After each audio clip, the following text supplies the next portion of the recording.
और गाइज आपको बता दें कि प्रॉपर अगर आपको सिलेक्शन चाहिए तो ज्ञान सर के पेड कोर्स को ज़रूर ज्वाइन कर लीजिए। हमारे अभी बैचेस चल रहे हैं प्रीलिम्स और मेंस के लिए।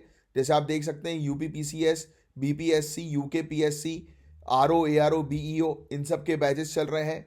यूपी एसएसएससी के पूरे एग्जामिनेशंस की तैयारी करवाई जाती है। और अभी स्पेशल बैचेस हरियाणा, राजस्थान और छत्तीसगढ़ के लिए भी हमारे पास अवेलेबल है प्रीलिम्स के। तो इन दिए गए नंबर पर कांटेक्ट करके आप बैचेस की इंफॉर्मेशन लेकर बैचेस को ज्वाइन कर सकते हैं। जय हिंद स्टूडेंट्स। तो सबसे पहले तो रूल्स की बात करें तो आप लोग पेन और पेपर लेकर अपने साथ जो है वो बैठिएगा। और सिर्फ आपको फोकस करना है जो चीज मैं बता रहा हूं उसके ऊपर। राइट। और फिर जो जो चीजें हम लोग कवर करते जाएंगे यानी कि टॉपिक वाइज, तो टॉपिक के एंड में मैं आपको फेयर नोट्स लिखवाऊंगा कि आपको जो है वो नोट्स लिखने हैं जो एग्जामिनेशन में आपको हेल्प करेंगे। अच्छा, आगे बढ़ने से पहले मैं बताना चाहूंगा कि प्रीति और आयुषी, आयुषी सिंह, प्रीति मिश्रा और ईशा ठाकुर, आपने बहुत बढ़िया कमेंट्स किए हैं अपने आंसर्स। ऐसे ही अपने आंसर जो है वो कमेंट करते रहिए और रेगुलरली फॉलो करते रहिए, कंसिस्टेंट रहिए, सिलेक्शन आपका होके रहेगा। और इसी प्रकार यानी कि करंट अफेयर्स में से जो हम कवर कर रहे हैं उन्हीं से रिलेटेड आपको प्रीलिम्स और मेंस दोनों में जो है वो काफी हेल्प मिलने वाली है। और दीपांशी ने कोर्स ज्वाइन कर लिया है, बहुत बढ़िया। अब कोर्स में आपको जो जो चीजें मिलती जाएंगी वो बस आप फॉलो जो है वो करते जाइए शेड्यूल के अकॉर्डिंग। और सिलेक्शन आपका जो है वो होके रहेगा। मन लगा के जो है वो तैयारी करिए। और जिन भी स्टूडेंट्स को कोर्सेज को ज्वाइन करना है ये दिए गए नंबर पर कांटेक्ट करके कोर्सेज ज्वाइन कर सकते हैं। चलो, समय ना वेस्ट करते हुए हम लोग जो है वो स्टार्ट करते हैं हमारे इस पर्टिकुलर टॉपिक को। देखो, ये वाला टॉपिक जो है गाइस ये आपके लिए बहुत अच्छे से सुनने वाला टॉपिक है। इसमें ज्यादा नोट्स वगैरह की अभी गुंजाइश नहीं है क्योंकि ये टॉपिक जो है वो ऐसे रिपीट जो है वो होते रहते हैं। तो इंटरनेशनल रिलेशंस के पर्सपेक्टिव से ये टॉपिक है। तो इसी के बारे में हम जो है वो चर्चा करेंगे। तो क्या आप जानते हैं कि इंडिया ने रिसेंटली तालिबान के साथ हाईएस्ट लेवल की बातचीत करी है? तो गाइज ये टॉपिक काफी सेंसिटिव भी है बट इस पर हम डिटेल एनालिसिस जो है वो करेंगे। सिर्फ आपको ध्यान से जो है वो सुनना है, ठीक है? इंटरनेशनल फ्रंट, क्योंकि ये रिपीट होते रहते हैं वाले टॉपिक, तो इसलिए ज्यादा इसमें मैं आपके नोट्स जो है वो नहीं बन पाऊंगा। तो न्यूज की बात करें तो इंडिया के फॉरेन सेक्रेटरी ने दुबई में अफगानिस्तान के एक्टिंग फॉरेन मिनिस्टर के साथ मीटिंग करी। यहां इंडिया की स्ट्रेटेजिक इंटरेस्ट और ग्लोबल जियोपॉलिटिक्स के चेंजेस को समझना जरूरी है। तो गाइज ये मीटिंग एक अहम कदम है क्योंकि देखो अभी तक हम लोग तालिबान के साथ कोई डिस्कशन नहीं कर रहे थे, कोई बातचीत नहीं कर रहे थे, बट अब हम थोड़ा सा डिप्लोमेटिकली तालिबान के साथ जो है वो बातचीत कर रहे हैं। तो ये मीटिंग एक अहम कदम है, लेकिन ये बात भी ध्यान में रखना बहुत ज्यादा जरूरी है कि इंडिया ने अभी तक तालिबान को ऑफिशियली रिकॉग्नाइज नहीं किया बट बात करना शुरू कर दिया है। बट देखो यार, ह्यूमैनिटेरियन पर्सपेक्टिव से डेवलपमेंटल प्रोजेक्ट के लिए एक टेक्निकल मिशन काबुल में जो है वो अभी एट प्रेजेंट जो है वो चल रहा है। तो आओ समझते हैं इस मीटिंग के कुछ आउटकम्स के बारे में, किन किन चीजों के बारे में चर्चाएं हुई।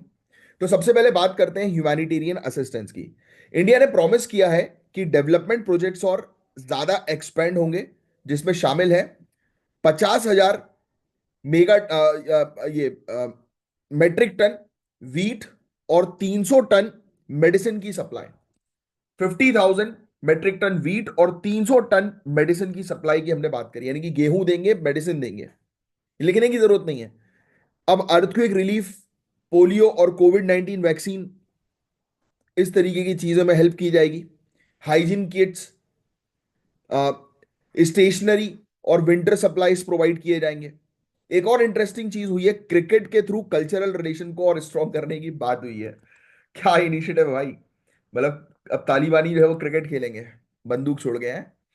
अब देखो उसके बाद छाबर पोर्ट, काफी इंपॉर्टेंट पोर्ट, आपको ऑलरेडी पता है। तो इसका यूज ट्रेड और ह्यूमैनिटेरियन हेल्प के लिए प्रमोट करने पर फोकस करेगा। साथ ही सिक्योरिटी कॉपरेशन पर भी चर्चा हुई है, जहां अफगान साइड ने टेररिज्म रिलेटेड कंसर्न को एड्रेस करने का अश्योरेंस दिया है। अच्छा, चलो ये तो चीजें चल रही हैं बट देखो अभी पाकिस्तान की बात हम लोग करेंगे ही। अभी आपको पता है पाकिस्तान और तालिबान के रिलेशन हो गए खराब, और उसी बीच इंडिया को अपॉर्चुनिटी मिली है कि इंडिया जो है वो तालिबान के साथ जो है वो फ्रेंडशिप करके कहीं ना कहीं पाकिस्तान का कबाड़ा कर दे।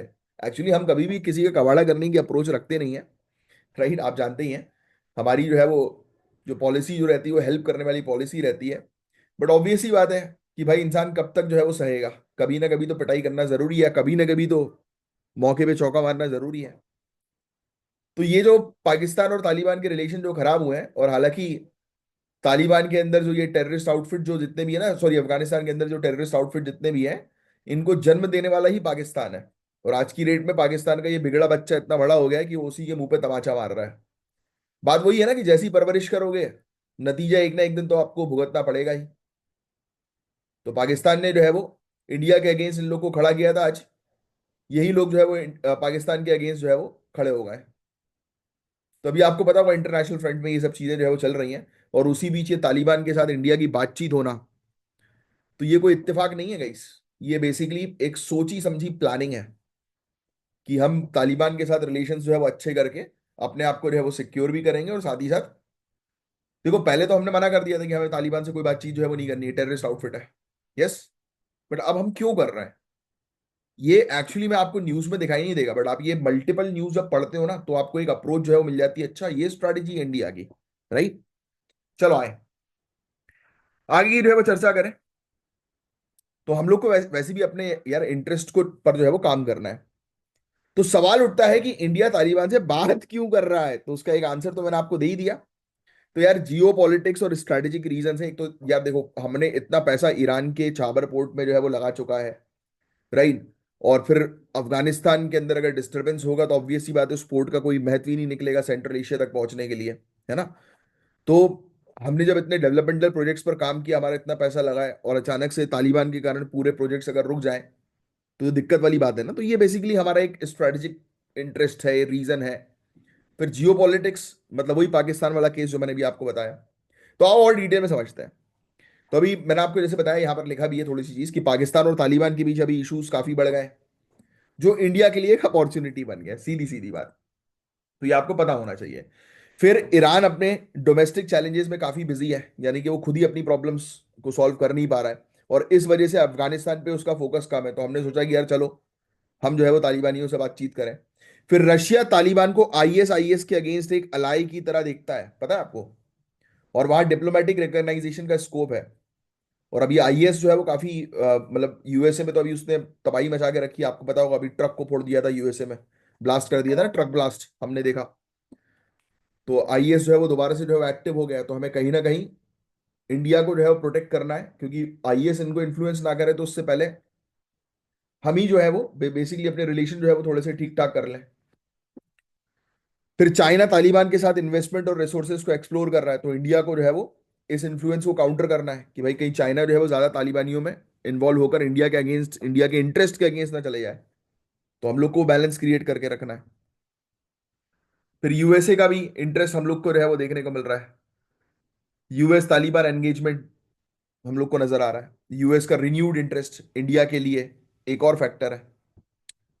तो ये सब चीजें, तो ये इन सब चीजों को ध्यान में रखते हुए हम अभी तालिबान के साथ बातचीत कर रहे हैं। पहले हमने मना कर दिया था कि उससे कोई बातचीत बातचीत नहीं करेंगे, बट ऑब्वियस सी बात है कि इंटरेस्ट को ध्यान में रखते हुए चीजें चेंज होती हैं। और जैसे कहा जाता है ना कि इंटरनेशनल फ्रंट में there is no permanent enemy, there is no permanent ally. यानी कि ना ही आपका कोई परमानेंट दुश्मन है और ना ही आपका कोई परमानेंट दोस्त है। सिर्फ जो एग्जिस्ट करता है वो क्या एग्जिस्ट करता है, इंटरेस्ट। और ये डिप्लोमेसी के लिए बहुत इंपॉर्टेंट है। आगे चल के आप डिप्लोमेट बनोगे तो ये सब चीजें आपको पता करना बहुत जरूरी है। और कैसे खेल खेला जाता है ये भी समझना आपको बहुत जरूरी है, क्योंकि आगे चल के आप यही सब खेल खेलोगे, इसी में आपको तो मास्टर बनना है। तो गाइस, अफगानिस्तान इंडिया के लिए क्यों जरूरी है, आओ सिंपल तरीके से जो समझते हैं। तो सेंट्रल एशिया तक पहुंचने के लिए तो ऑब्वियस सी बात है कि अफगानिस्तान बहुत जरूरी है हमारे लिए। अफगानिस्तान से इंडिया को पाकिस्तान और चाइना से हटकर सेंट्रल एशिया तक पहुंच मिलती है। फिर पाकिस्तान और चाइना को काउंटर करने में भी अगर अफगानिस्तान के साथ हमारा रिलेशन अच्छा होगा तो हम बैलेंस कर सकते हैं। साउथ एशिया में एक्सट्रीमिज्म को रोकने के लिए अफगानिस्तान में प्रेजेंस होना जरूरी है। अफगानिस्तान के डेवलपमेंट प्रोजेक्ट्स से गुडविल और स्टेबिलिटी दोनों जो है वो बढ़ती हैं।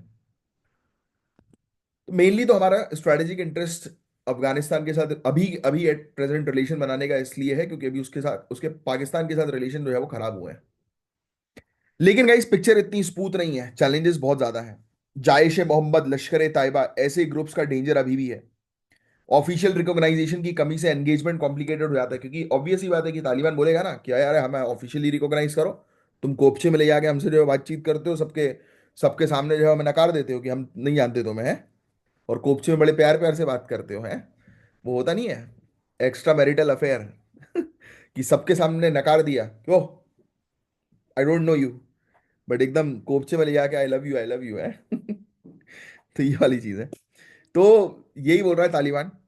फिर इसके अलावा ऑफिशियल रिकॉग्नाइजेशन की कमी है, तो इसके कारण से वो थोड़ा सा डर रहा है। फिर पाकिस्तान के कंटिन्यूअस ब्लेम गेम से रिलेशन और टेंशन और ज्यादा हम लोग को देखने को मिल रही है, क्योंकि पाकिस्तान आरोप लगाता रहता है। अब पाकिस्तान इंडिया के ऊपर आरोप लगाएगा, देखो तुम लोग मिलके मेरी कुटाई कर रहे हो हैं फिर इसके अलावा तालिबान का वुमेन और माइनॉरिटीज के प्रति बिहेवियर का एक सीरियस कंसर्न, ये ह्यूमन राइट का इशू है, क्योंकि वो महिलाओं को तवज्जो जो है वो नहीं देता बिल्कुल भी। फिर इसके अलावा अफगान रेफ्यूजीज का इन्फ्लक्स रिसोर्स और सिक्योरिटी के लिए चैलेंज है, क्योंकि वहां पर रेफ्यूजीज की बड़ी प्रॉब्लम हम लोग को जो है वो देखने को मिलती है। तो हमें जो है वो क्या चीज पर ध्यान देना चाहिए, तो एजुकेशन, हेल्थ केयर, ऐसे सेक्टर्स पर फोकस करना चाहिए। अफगान सोसाइटी के साथ एक रिलेशनशिप स्ट्रॉन्ग करके बेसिकली सिविल सोसाइटी एंगेजमेंट, यानी कि वहां पे पीपल टू पीपल रिलेशंस को बिल्डअप करने पर फोकस करना चाहिए। सार्क जैसे प्लेटफॉर्म का उपयोग ट्रेड और कॉपरेशन बढ़ाने के लिए यूज किया जाए। अफगान स्टूडेंट्स के लिए एजुकेशन अपॉर्चुनिटी और पीपल टू पीपल टाइज को प्रमोट करें। तो ये सब चीजें हैं। अब देखो, इसमें कोई नोट्स बनाने की जरूरत नहीं है, इतना आपने सुन लिया, that is more than enough कि भाई इंडिया जो है वो अभी अफगान के साथ जो है वो बातचीत जो है वो कर रहा है, क्योंकि ये टॉपिक लगातार आपको महीने डेढ़ महीने में देखने को मिलेगा ही मिलेगा। तो जो चीज इंपॉर्टेंट है, जिससे रिलेटेड नोट्स बनाने वाली चीजें हैं, वो मैं आपको अलग से बता दूंगा, you don't have to worry at all. अब आई डोंट थिंक कि आप में से कोई ऐसा है जिसको ऑर्गेनिक फार्मिंग क्या होता है ये पता ना हो, सभी को पता है आज की डेट में ऑर्गेनिक फार्मिंग के बारे में, है ना। तो गाइज इसी को लेकर एक आर्टिकल सामने जो है वो नजर आया है, इसमें कुछ इंपॉर्टेंट फैक्चुअल इन्फॉर्मेशन है जो प्रीलिम्स में आपको हेल्प कर सकती हैं, और मेंस के लिए तो सिर्फ सुनो, अभी आप इससे रिलेटेड अभी नोट्स बनाने की आवश्यकता नहीं है। तो हम ऑर्गेनिक फार्मिंग पर बात करेंगे, जो सिर्फ कृषि का हित नहीं बल्कि देश के आर्थिक विकास में भी एक महत्वपूर्ण भूमिका निभा रहा है। तो हम डिस्कस करेंगे इंडिया के national programme for organic production के बारे में, और कैसे ये फार्मिंग फ्यूचर को बदल सकता है, इसके बारे में बात करेंगे। तो गाइज आपको बता दें कि न्यू दिल्ली में लॉन्च हुआ है 8वां edition national programme for organic production का। क्या खास बात थी इसमें, तो कॉमर्स एंड इंडस्ट्री मिनिस्टर ने बताया कि अगले 3 सालों में ऑर्गेनिक एक्सपोर्ट्स 20,000 करोड़ तक पहुंच सकते हैं। 20,000 करोड़ तक ऑर्गेनिक एक्सपोर्ट्स पहुंच सकते हैं अगले 3 सालों में। ट्रेसनेट 2.0 और नए पोर्टल्स की वजह से अब ट्रेसेबिलिटी और ट्रांसपेरेंसी बढ़ रही है, और ये इनोवेशन से फार्मर्स और कंज्यूमर्स दोनों को ट्रस्ट, दोनों का ट्रस्ट बढ़ेगा। ऑर्गेनिक फार्मिंग क्या सक्सेसफुल है? आप एक काम करना, आज एक टास्क देता हूं मैं आपको। आप आसाम की ऑर्गेनिक फार्मिंग का केस स्टडी देखना। बैंड बज गई थी। सिक्किम, सिक्किम की, सॉरी असम नहीं, सिक्किम, सिक्किम की ऑर्गेनिक फार्मिंग की केस स्टडी एक बार उठा के देखना। बहुत बुरी स्थिति हो गई थी, बैंड बज गई थी, बहुत पैसा खर्च हुआ, बहुत नुकसान हुआ किसानों का। तो ऑर्गेनिक फार्मिंग से बेटर है आज की रेट में नेचुरल फार्मिंग। ये दोनों टर्म्स साइमल्टेनियसली यूज तो किए जाते हैं, but natural farming organic farming से डिफरेंट है। नेचुरल फार्मिंग में फिर भी कुछ आर्टिफिशियल चीजों का उपयोग हो जाता है, बट ऑर्गेनिक फार्मिंग तो कंप्लीटली ऑर्गेनिक है।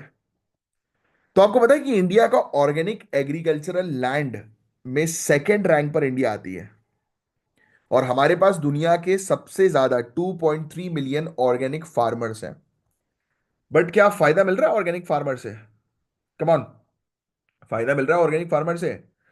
आप ऑर्गेनिक फार्मिंग कर रहे हो और मैं केमिकल फर्टिलाइजर खेत में डाल रहा हूं, और आपका खेत और मेरा खेत जो है वो आजू बाजू है, तो क्या आपका खेत कंप्लीटली ऑर्गेनिक हो पाएगा? नेवर। क्योंकि मेरे खेत से केमिकल फर्टिलाइजर आपके खेत पे पहुंच जाएगा। अब बात ध्यान से समझना। सिक्किम बना दुनिया का पहला फुली ऑर्गेनिक स्टेट, तो ये प्राउड मूवमेंट था, बट दिक्कतें भी बहुत आई थी। अभी शायद इस आर्टिकल के अंदर इस चीज को ज्यादा अच्छे से हाईलाइट नहीं किया गया, सिर्फ अच्छी बातें की गई, बट इसलिए मैंने आपसे बोला आज एक केस स्टडी पढ़ना आप, तो आपको क्लैरिटी होगी। ये आपके लिए आज एक टास्क है। तो ये नए एडिशन ने कुछ हाइलाइट्स को देखे हैं जो ऑर्गेनिक फार्मिंग को और स्ट्रांग बनाएंगे। जैसे कि ये बोल रहे हैं कि ग्रोअर ग्रुप्स को लीगल स्टेटस मिला है, सर्टिफिकेशन को सिंप्लीफाई कर दिया गया इनने। ट्रेसनेट 2.0 इस प्रकार की जो वेबसाइट है और ऑर्गेनिक प्रमोशन पोर्टल वेबसाइट जो है, इनसे ट्रेड और इजी होगा। पैकेजिंग, ब्रांडिंग, मार्केटिंग के इनिशिएटिव फार्मर्स की इनकम को बढ़ाने में जो है वो हेल्प करेंगे। फिर इसके अलावा चैलेंजेस हैं, बहुत सारे हैं ऑर्गेनिक फार्मिंग में। छोटे किसान के लिए हाई सर्टिफिकेशन कॉस्ट एक बड़ा बैरियर है। कोल्ड स्टोरेज और सप्लाई चेन की कमी से पोस्ट हार्वेस्ट लॉस काफी ज्यादा हम लोग को जो है वो देखने को मिलती है। अवेयरनेस की कमी हम लोग को देखने को मिलती है। तो अब समझते हैं कि सोल्यूशन क्या है, हम क्या करें, ऐसा क्या करें। चैलेंजेस तो हमने देख लिया, अब हम ऐसा क्या करें कि चीजें ठीक हो। तो पहली चीज तो यार, डिजिटल प्रोसेस और सब्सिडीज को प्रमोट करना बहुत जरूरी है। एक डेडिकेटेड ऑर्गेनिक बाजार और ई कॉमर्स प्लेटफॉर्म का डेवलपमेंट होना चाहिए। रीजन स्पेसिफिक मिट्टी और पेस्ट सोल्यूशन के लिए रिसर्च पर फोकस करना बहुत जरूरी है। और इन्फ्लुएंसर्स और कैंपेन्स के जरिए ऑर्गेनिक प्रोडक्ट्स को प्रमोट करना भी बहुत जरूरी है, जिससे कि लोग ऑर्गेनिक प्रोडक्ट्स जो है उसको कंज्यूम करने पर फोकस करें। तो ऐसी पॉलिसीज हम तैयार करें। तो गाइस, ऑर्गेनिक फार्मिंग सिर्फ एक फार्मिंग का तरीका नहीं है, ये एक मिशन है देश को स्वस्थ और समृद्ध बनाने का। बट फिर भी ये, इसमें वन साइड पिक्चर की जो है वो बात की जा रही है। तो देखो, नोट्स के पॉइंट ऑफ व्यू से आप लिख लो कि 8वां एडिशन ये प्रीलिम्स में आ सकता है, national programme for organic production का, न्यू दिल्ली के अंदर देखने को मिला। फिर इसमें आप ये पोटेंशियल लिख सकते हो, इंडिया के ऑर्गेनिक एक्सपोर्ट जो है वो अगले 3 सालों में 20,000 करोड़ तक पहुंच जाएंगे। एग्जेजरेट कर दिया है कुछ ज्यादा ही। ट्रेस नेट 2.0 क्वेश्चन आ सकता है, किससे रिलेटेड है, तो ये ऑर्गेनिक फार्मिंग से रिलेटेड है, ध्यान में रखना। ये ट्रांसपेरेंसी बढ़ाने के लिए पोर्टल लाया गया है, वेबसाइट लाई गई है। फिर national programme for organic production लिख लो, 2001 इसके आगे लिख लो। Ministry of commerce and industry आगे लिख लो, कभी कभी मंत्रालय पूछ लेते हैं।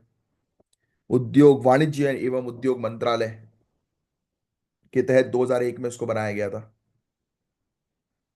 ठीक है। अब ये किस चीज पर काम करती है, ये फोकस करती है, ये पूरी चीज लिख लो। ये फोकस करती है ऑर्गेनिक प्रोडक्शन के स्टैंडर्ड्स के ऊपर, कि जो भी प्रोडक्शन हो रहा है तो उसका प्रॉपर स्टैंडर्ड्स हो। एक्रीडिशन मान्यता देती है, सर्टिफिकेशन मतलब। और इंटरनेशनल ट्रेड पर फोकस करती है कि हमारे ऑर्गेनिक प्रोडक्ट्स एक्सपोर्ट हो सकें। इंडिया की ग्लोबल कॉम्पिटिटिवनेस को बढ़ाती है।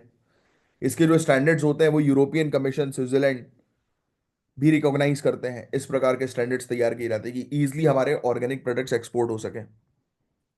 तो 8वां एडिशन जो है वो सिंप्लीफाई कर रहा है सर्टिफिकेशन को, टेक्नोलॉजी एडवांसमेंट के बारे में बात कर रहा है, मार्केट ओरिएंटेड स्ट्रेटेजी पर फोकस कर रहा है, जिससे कि एक्सपोर्ट ज्यादा से ज्यादा हो। ये फैक्ट लिख सकते हो, इंडिया जो है वो दूसरे नंबर पर पूरे दुनिया भर में आता है ऑर्गेनिक एग्रीकल्चरल लैंड के मामले में। और largest number of organic producers हमारे यहाँ पर है, approximately 2.3 million farmers. North east और सिक्किम की बारे में बात करें, इंपॉर्टेंट रीजन है, और सिक्किम पहली फुली ऑर्गेनिक स्टेट पूरे दुनिया भर की देखने को मिल रही है। बंद कर दिया अभी इन लोग, ये ज्यादा नहीं कर रहे हैं, ये पता ऑन पेपर बस दिखाई दे रहा है, बट ऑर्गेनिक फार्मिंग से हट गए हैं 2 साल पहले। ठीक है। अब 8वां एडिशन इसका हम लोग को किन किन चीजों पर फोकस करेंगे, सिंप्लीफाई कर रहा है पूरी सर्टिफिकेशन वगैरह की प्रोसेस को, उसको लिखने की जरूरत नहीं, आप लिख चुके हो ऑलरेडी। टेक्नोलॉजी एडवांसमेंट पर जो है फोकस कर रहा है, मार्केट एक्सपेंशन पर फोकस कर रहा है। ठीक है। ऑर्गेनिक फार्मिंग की प्रोग्रेस क्या है इंडिया के अंदर, तो national project on organic farming focus करती है ट्रेनिंग के ऊपर। लिख सकते हो, ये सिर्फ इसके इनिशिएटिव का नाम लिख लो, परंपरागत कृषि विकास योजना ऑर्गेनिक प्रैक्टिसेस को प्रमोट करने पर फोकस करती है। Mission organic value chain development for north eastern region, north east region की के फार्मर्स की इनकम को ऑर्गेनिक फार्मिंग या वैल्यू चेन के थ्रू बढ़ावा देने के लिए ये इनिशिएटिव लाया गया। फिर unified India organic logo introduce किया गया, एक ऑर्गेनिक सर्टिफिकेशन और ब्रांडिंग। ठीक है। Flax seed, sesame, soybean, rice, pulses, medicinal plants, तो ये मेजर एक्सपोर्ट्स है ऑर्गेनिक प्रोडक्ट के, और इंडिया जो है वो ग्लोबल लीडर है ऑर्गेनिक कॉटन प्रोडक्शन के मामले में। ठीक है। अलग अलग प्रकार के ऑर्गेनिक फार्मर्स होते हैं। ट्रेडिशनल ऑर्गेनिक फार्मर हम लोग को देखने को मिलता है, ये नॉर्थ ईस्ट के होते हैं, ऑर्गेनिक फार्मिंग बिना सर्टिफिकेशन के करते हैं। एक रिएक्टिव ऑर्गेनिक फार्मर होते हैं, तो इन्होंने ऑर्गेनिक प्रैक्टिस में शिफ्ट किया है क्योंकि मिट्टी जो है वो खराब हो गई थी और केमिकल कॉस्ट बढ़ रहा था, तो यानी कि मजबूरी में बेचारों ने शिफ्ट किया। और एक होते हैं कमर्शियल ऑर्गेनिक फार्मर्स, जिनको पता ही है भाई मार्केट इसका बहुत बड़ा है, तो आप उनको कमर्शियल बेसिस पर इसको शुरू करना है। बट चैलेंजेस भी हैं, high certification cost, infrastructure gap, market में अवेयरनेस नहीं है, पेस्ट का इशू हम लोग को बहुत ज्यादा देखने को मिलता है ना। बस। तो सोल्यूशन यही है कि रिसर्च एंड डेवलपमेंट करें इन सब चीजों पर। तो जो चीजें मैंने हाईलाइट करी है सिर्फ वो आपको मेंशन करना है। प्रवासी भारतीय दिवस ये आप जानते ही हैं किस पर्पस के लिए मनाया जाता है। महात्मा गांधी जी 1915 में साउथ अफ्रीका से इंडिया आए थे। प्रवासी भारतीय दिवस जो है वो बाय एन्युअली जो है वो सेलिब्रेट किया जाता है। हर साल नहीं बल्कि हर 2 साल में मनाया जाता है। ठीक है। One of the primary goal प्रवासी भारतीय दिवस का यही है कि एक प्लेटफॉर्म क्रिएट करना ओवरसीज इंडियंस के लिए, जिससे कि वो इंडिया के साथ, इंडियन गवर्नमेंट के साथ एंगेज कर पाए। अब मरीन फंगाई से रिलेटेड एक टॉपिक हम लोग को जो है वो देखने को मिल रहा है। मरीन फंगाई जो है, they are not always found in marine environment, मतलब हमेशा ये समुद्र में ही नहीं पाई जाती हैं। ये टेरेस्टेरियल एनवायरमेंट में भी इवॉल्व होती है, यानी कि जमीन वाले हिस्से पर भी इवॉल्व हो जाती है। जरूरी नहीं कि सिर्फ समुद्र में ही पाई जाए। इसका नाम रखा हुआ है मरीन फंगाई, बट जरूरी नहीं कि ये सिर्फ समुद्र में ही मिलती है, बाहर भी मिल सकती है। ये बहुत इंपॉर्टेंट रोल जो है वो प्ले करती है न्यूट्रिएंट साइक्लिंग के लिए। तो आपको ऑलरेडी पता है ये सब फंगाई वगैरह जो होती है, आपने एनवायरनमेंट के अंदर यूट्रोफिकेशन का टॉपिक पढ़ा होगा तो उसमें ये सब चीजें आती हैं। ठीक है। तो ये था पूरा ओवरऑल टॉपिक गाइस। अब आगे बढ़ते हैं नेक्स्ट टॉपिक की तरफ। अब देखो, जीएस पेपर 1 से रिलेटेड ये आर्टिकल हम लोग को जो है वो देखने को मिल रहा है। अगेन वेरी इंपॉर्टेंट आर्टिकल है। एक यूनिक और एंशियंट ट्राइब के बारे में हम बात करेंगे जो तमिलनाडु के नीलगिरी हिल्स में रहती है, टोडा ट्राइब। और इस ट्राइब की एक खास फेस्टिवल है जो उनका न्यू ईयर सेलिब्रेट करता है, मोदवेत फेस्टिवल। मोदवेत फेस्टिवल। तो आइए इस इंटरेस्टिंग टॉपिक को डिटेल में समझेंगे, जो प्रीलिम्स में आपसे पूछा जा सकता है। ऐसा आ सकता है कि मोदवेत फेस्टिवल बताओ कौन मनाता है, तो टोडा ट्राइब कहाँ की है, तमिलनाडु, नीलगिरी हिल्स, है ना, ये ध्यान में रखना है। तो टोडा ट्राइब एक द्रविडियन एथनिक ग्रुप है गाइस जो नीलगिरी हिल्स में रहते हैं। ये ट्राइब अपने रिच कल्चर और नेचर के साथ डीप कनेक्शन के लिए फेमस है।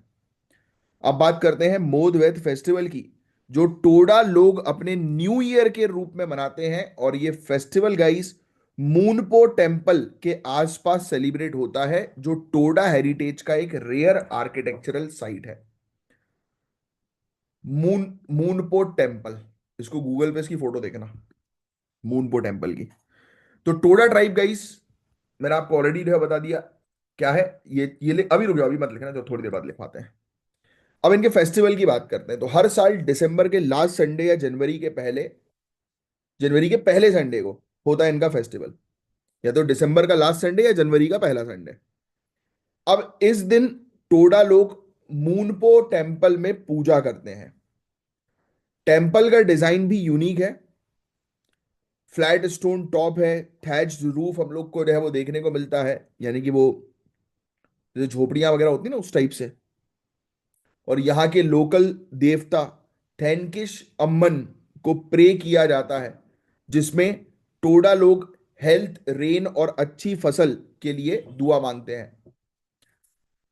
अब टेम्पल के बारे में थोड़ी सी जो है वो चर्चा करें गाइस। तो टेम्पल के बाहर एक ट्रेडिशनल डांस होता है जो टोडा कम्युनिटी की खुशी और डिवोशन दिखाता है। नाचते हैं बढ़िया, ये लोग बाजे बजाते हैं, नाचते हैं।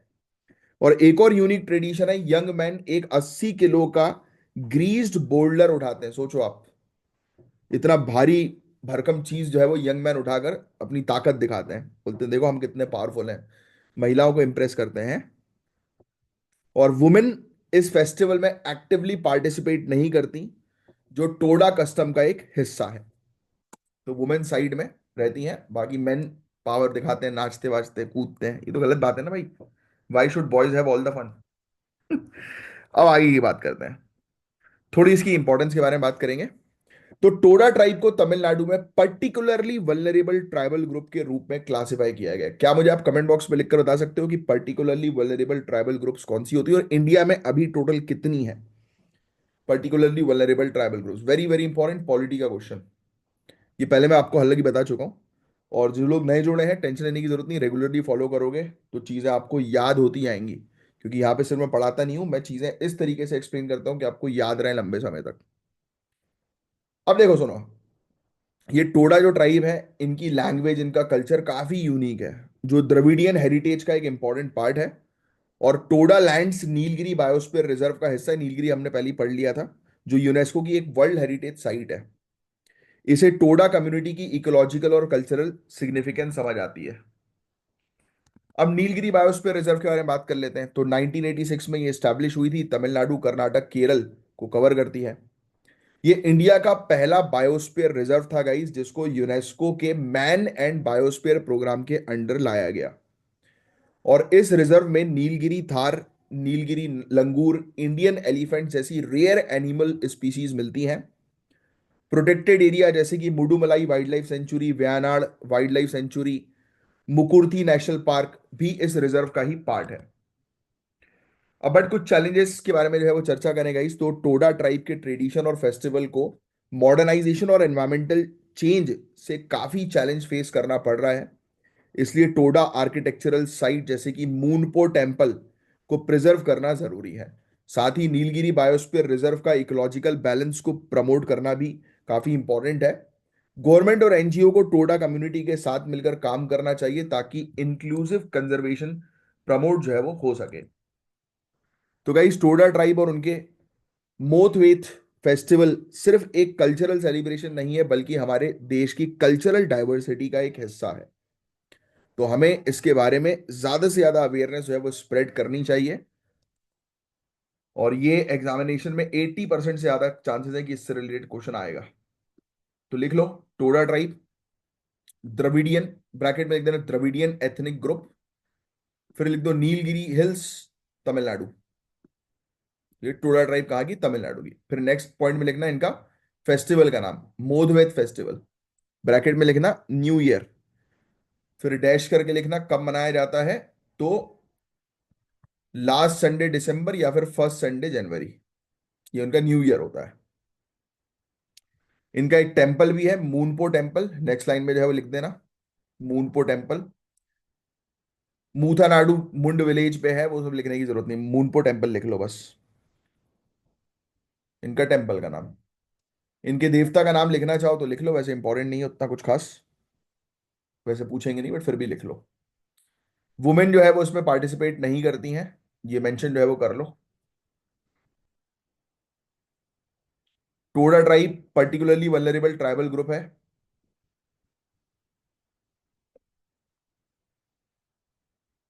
फिर नीलगिरी बायोस्फीयर रिजर्व एक यूनेस्को वर्ल्ड हेरिटेज साइट है, लिखने की जरूरत नहीं, आपको याद होगा ही।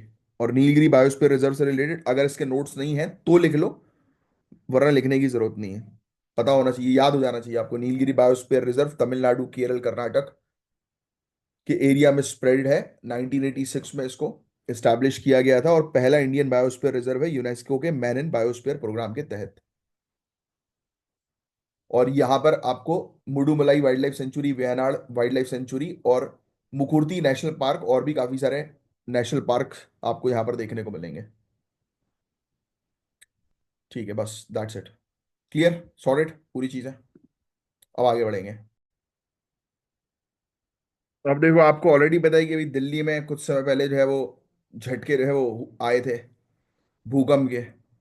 तो ये क्यों आए थे? क्योंकि तिब्बत पर हम लोग को देखने को मिला था कि एक 7.1 मैग्नीट्यूड का एक अर्थक्वेक जो है वो आया। तो इसी टॉपिक पर बात करेंगे, सिर्फ ध्यान से सुनो इस टॉपिक को, क्योंकि ये टॉपिक पहले भी कवर हो चुका है।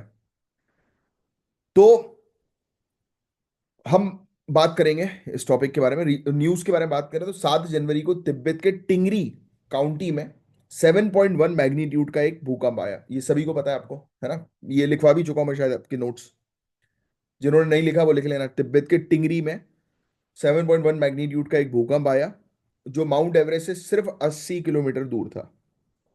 इस अर्थक्वेक ने चाइना और नेपाल में काफी नुकसान पहुंचाया।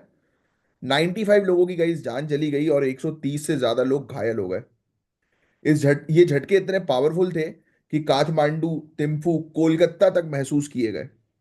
ये दिखाता है कि ये क्षेत्र जो है वो कितना सेस्मिक वल्नरेबल है। आइए कारण के बारे में बात करते हैं। तो हिमालय में गाइस इतने अर्थक्वेक क्यों होते हैं? बहुत बेसिक सा क्वेश्चन है, ज्योग्राफी में आप पढ़ोगे ही पढ़ोगे। टेक्टोनिक प्लेट कोलिजन, आपस में जब टेक्टोनिक प्लेट टकराती हैं तो झटके आते हैं। तो इंडियन प्लेट यूरेशियन प्लेट में हर साल 60 mm तक पुश कर रही है। 50 मिलियन सालों से ये प्रोसेस जो है वो चल रही है, और जिसका tension time to time earthquake के फॉर्म में रिलीज होता है। भाई आपस में दो प्लेट टकराएंगी तो ऑब्वियस ही बात है, प्रेशर क्रिएट होगा, तो ऑब्वियस ही बात है कि वो प्रेशर रिलीज होगा ना, और ये रिलीज होता है इसी वाइब्रेशन के तौर पर जिसको आप अर्थक्वेक कहते हो। तो ये बहुत बेसिक सा कंसेप्ट है जो आप ऑलरेडी ज्योग्राफी में पढ़ोगे, तो इसलिए अलग से इसको लिखने की जरूरत नहीं है। तो हिमालयन क्षेत्र का इस काफी पुराना और टेक्टोनिकली एक्टिव जोन है, आप जानते ही हैं। 1950 के बाद यहां मैग्नीट्यूड 6 या उससे ज्यादा के 21 अर्थक्वेक रिकॉर्ड किए गए हैं। इस क्षेत्र में हम लोग को QXCF, जीजियांग को फॉल्ट और मेन हिमालयन थ्रस्ट जैसी फॉल्ट लाइंस हैं, यानी कि दरारें हैं जो एनर्जी स्टोर करती हैं और फिर रिलीज होने पर अर्थक्वेक होता है। जो मैंने आपको बताया ना, बहुत समय से चिपकी हुई हैं भाई ये दरारें एक दूसरे में, और वो मूव कर रही है कंटिन्यूअसली, प्रेशर वहां पर बन रहा है, और जैसे ही एक ना एक टाइम आएगा ना कि प्रेशर वहां से रिलीज होगा, और जैसे ही प्रेशर रिलीज होता है तो अर्थक्वेक की वेव्स आ जाती हैं। और आपको बता दें 2015 का नेपाल अर्थक्वेक याद है आपको? बहुत तबाही मचाई थी। उसने दिखाया था कि हिमालय क्षेत्र जो है वो कितना ज्यादा डिस्ट्रक्टिव जो है वो हो सकता है, सब टूट गया था। बाकी तो मोनास्ट्रीज वगैरह जो है वो डैमेज हो गई थी बुरी तरह से। तो अब बात करते हैं कि इस जगह की इंपॉर्टेंस के बारे में। देखो यार, ये चाइना का यारलंग जैंगपो पर बनाया गया एक हाइड्रो इलेक्ट्रिक डैम ब्रह्मपुत्रा के फ्लो को इंपैक्ट कर सकता है, जो अरुणाचल प्रदेश और आसाम के लिए काफी खतरा है। तो इस क्षेत्र में हम लोग को जो है वो देखने को मिलता है कि एक डैम है जो चाइना तैयार कर रहा है, और उसके कारण से हमारे आसाम अरुणाचल प्रदेश जैसे क्षेत्र जो है उनको बड़ा नुकसान जो है वो हो सकता है। इवन हिमालय को आपको पता है थर्ड पोल बोला जाता है, क्यों बोला जाता है? मुझे कमेंट बॉक्स पे लिख कर बताओ कि हिमालय को थर्ड पोल क्यों बोलते हैं। Why do we call Himalaya as a third pole? ये क्वेश्चन है, ठीक है, पहले भी पढ़ा चुका हूं मैं आपको। थोड़ा सा दिमाग लगाओ, इसका आंसर आपके सामने ही है। तो देखो यार, यहाँ पर ग्लेशियर्स और रिवर्स का एक बड़ा रिसोर्स है इस क्षेत्र में, और अर्थक्वेक की वजह से फ्लड और रिवर कोर्स चेंज हो सकता है। माउंट एवरेस्ट के पास तिंगरी क्षेत्र जो है, तिंगरी काउंटी, ये एक पॉपुलर टूरिस्ट स्पॉट भी है। अर्थक्वेक से एक्सेस डिस्टर्ब होता है और कल्चरल हेरिटेज पर भी इंपैक्ट होता है। तो ये चीजें हैं। फिर डैम्स जो अभी चाइना तैयार कर रहा है, इसकी वजह से ब्रह्मपुत्रा नदी का फ्लो जो है वो डिसरप्ट होगा, जो एग्रीकल्चर और बायोडाइवर्सिटी के लिए एक बड़ी प्रॉब्लम है। इंडिया के जोन 4 और जोन 5 हिमालय में है। सेस्मिक जोन्स की बात हो रही है यहाँ पर। कितने जोन्स होते हैं अर्थक्वेक के? मुझे कमेंट बॉक्स पे लिखकर बताओ, देखते हैं किसको पता है। और जिसने ज्योग्राफी पढ़ी होगी उसको इसका आंसर पता होगा, क्योंकि ज्योग्राफी में अर्थक्वेक के टॉपिक में पढ़ाया ही जाता है। तो देखो, हाई रिस्क सेस्मिक जोन्स हैं, इसका मतलब ये है कि हमारे इंफ्रास्ट्रक्चर को काफी रेजिलिएंट बनाना पड़ेगा। अच्छा, कौन सी स्केल में अर्थक्वेक को जो है वो मेजर किया जाता है? कमेंट बॉक्स पे लिखकर बताओ इसका आंसर भी, अभी के अभी तुरंत। तो यार देखो, हमें क्या करना है, हमें फॉल्ट लाइंस को समझने के लिए एडवांस रिसर्च और इंटरनेशनल कोऑपरेशन करना जरूरी है। अर्थक्वेक प्रोन एरियाज में इंफ्रास्ट्रक्चर को मजबूत करना जरूरी है, अर्ली वार्निंग सिस्टम बनाना जरूरी है। तो ये सब चीज़ों पर हम लोग अगर काम करेंगे, इंटरनेशनल कोलैबोरेशन करें रिसर्च वगैरह के पर्सपेक्टिव से, हाइड्रो इलेक्ट्रिक डैम्स और इंफ्रास्ट्रक्चर प्रोजेक्ट को सेस्मिक और एनवायरमेंटल रिस्क के साथ बैलेंस करना होगा। तो गाइज, हिमालय सिर्फ एक माउंटेन रेंज नहीं है, हमारे देश की नेचुरल और कल्चरल हेरिटेज का एक इंपॉर्टेंट हिस्सा है। और इसके सेस्मिक एक्टिविटी को समझना और उसके रिस्क को रिड्यूस करना हम सबकी एक जिम्मेदारी है, क्योंकि थोड़ा सा भी इशू जो होता है वो बड़े डिजास्टर का रूप जो है वो ले लेता है। तो ये है गाइस पूरा ओवरऑल टॉपिक। अब एल नीनो और ला नीना का टॉपिक है, यहाँ से मैं आपको नेक्स्ट लेक्चर में जो है वो कवर कराऊंगा। अब नेक्स्ट जो लेक्चर है वो थोड़ा सा बड़ापन कर देंगे, क्योंकि मैं अभी स्टॉप करने के बाद, यानी कि आपका लेक्चर अपलोड होगा उसके बाद ही ये रिकॉर्ड कर लूंगा, ये वाली पीडीएफ। कल एक्चुअली क्या पीडीएफ थोड़ी लेट मिली थी, तो उसके कारण से थोड़ा सा डिले जो है वो होना शुरू हो गया।